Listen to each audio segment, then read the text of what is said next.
Sa paggamit ng microscope, kinakailangan na alam natin ang tatlong resolution.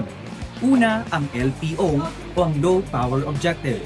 Pangalawa, ang HPO o ang High Power Objective. At ang pangatlo naman ay ang Oil Immersion Objective, kung saan, depende sa mga objective lens na ito, ang resolution ng isang microorganism kapag nakita natin sa microscope.